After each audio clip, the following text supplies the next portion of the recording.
Hi students, today we are going to talk about how the distributive property is applied.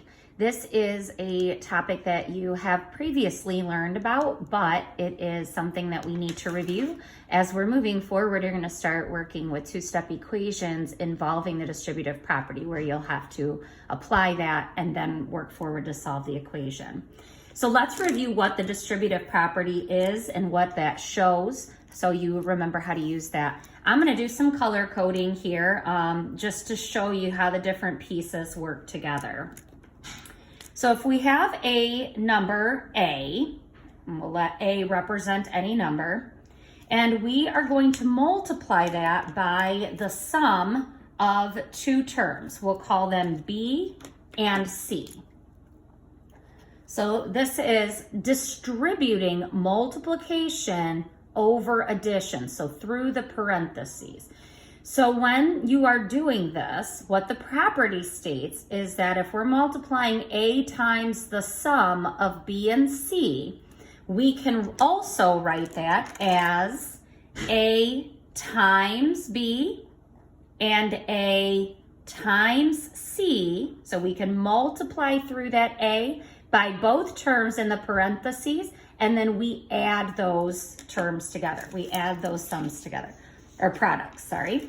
So what that's going to give us then is A times B plus A times C. Okay? So the distributive property is just a different way of showing that multiplication. So again, we're distributing that multiplication over the addition, okay?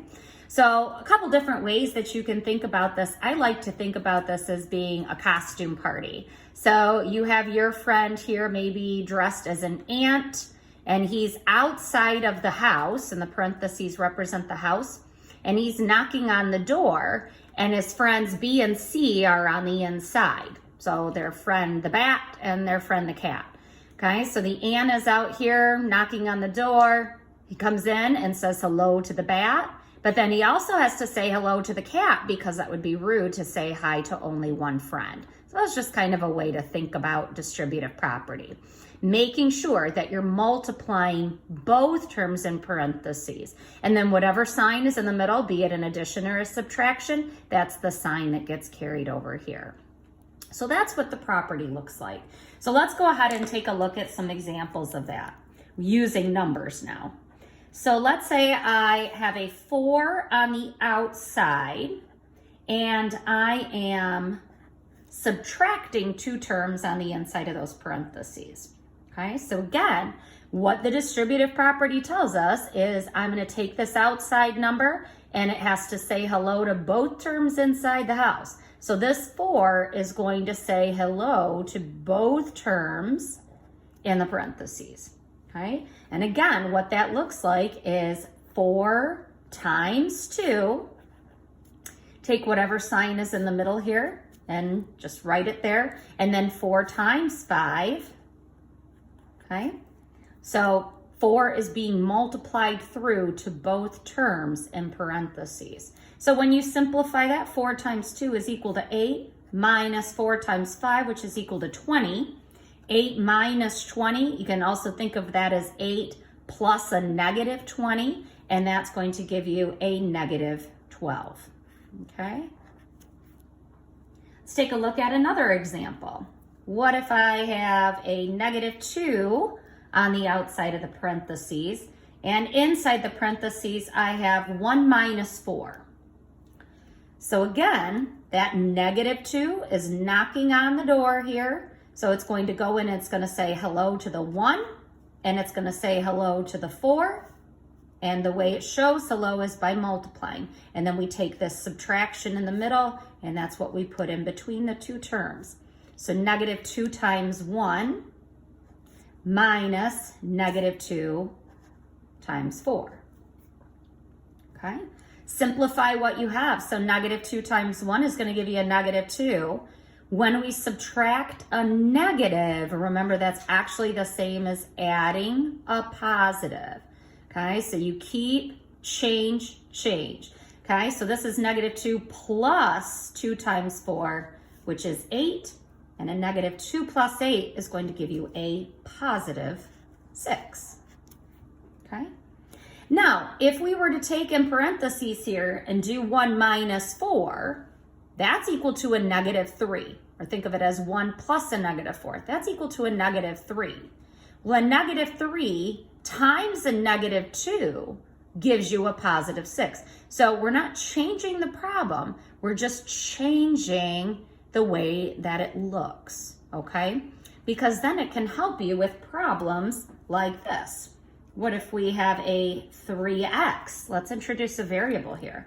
What if I have a 3x times, let's say, an x plus 4y? Okay, someone actually put a couple variables in here. Okay, so it works the same way. Again, 3x is on the outside knocking on the door. So 3x is going to come in and say hello to the x, and it's going to say hello to the 4y. Okay, and then the sign inside still gets carried over. So 3x times another x is actually going to give you 3x to the second power. Remember, any number times itself, we can write that as squared. So this means 3 times x, and then plus 3x times 4y. What you'll do here is you're going to multiply the 3 times the 4, okay, which is going to give you 12, and then x times y. We can't really simplify that anymore than to just say xy. So this shows 12 times x times y. Okay? And that's as much as you can do. That's as far as you can simplify that. So that would be the way that you would work the distributive property for this particular problem. Okay, so that would be your final answer. Okay? One additional question, and then you guys are going to go ahead and try some practice problems on your own. So let's do a 3 times the sum of x plus 1. Okay, so again, 3 is on the outside of the parentheses, knocking on the door. It is going to go in and say hello to the x, and it's going to say hello to the 1. Okay, so it has to make sure it's saying hello to both of the terms. We have a plus inside the parentheses, so we'll be adding those terms together. So 3 times x, we correctly write as 3x, and then plus, and then 3 times 1 is 3. So your final answer there would be 3x plus 3. So now you guys are going to try some problems on your own to practice. Be sure to email your teacher if you have any questions, or be sure to join the live Zoom meeting if you have any questions. We'll see you soon.